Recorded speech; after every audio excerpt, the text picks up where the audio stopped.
ఒక బుక్ కొనాలన్నా ఆన్లైన్ లో వెబ్సైట్స్ ఉంటాయి, ఒక షర్ట్ కొనాలన్నా ఆన్లైన్ లో వెబ్సైట్స్ ఉంటాయి, షూ కొనాలన్నా ఉంటాయి, ప్యాంట్ కొనాలన్నా అంటే ఆఖరికి ముడ్డిగా పోరానికి టడ్డి పేరు కొనాలన్నా ఆన్లైన్ లో వెబ్సైట్స్ ఉంటాయి. కానీ ఒక రైతుకు పురుగుల మందు కొనాలన్నా, యూరియా కొత్త కొనాలన్నా పొద్దున్న నుంచి సాయంత్రం దాకా లైన్ లో నిలబడాలి. కానీ ఒక్క వెబ్సైట్ అయినా పెట్టారా మీరు? ప్రతి రైతు ఒక రాజంటారా, జరికాలే రత్తంటా రైతన్నా ఈ చోద్యం చూడరా.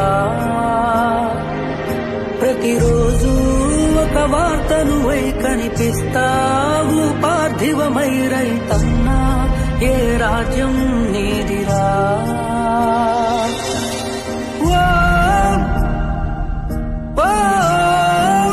అరే కొలువుల తరిగే విలువల నడుమన సేద్యము ఎంచితివి, అందరి ఆకలి నిండుగా తీరగ కడుపు నింపుకొని మురిసితివి.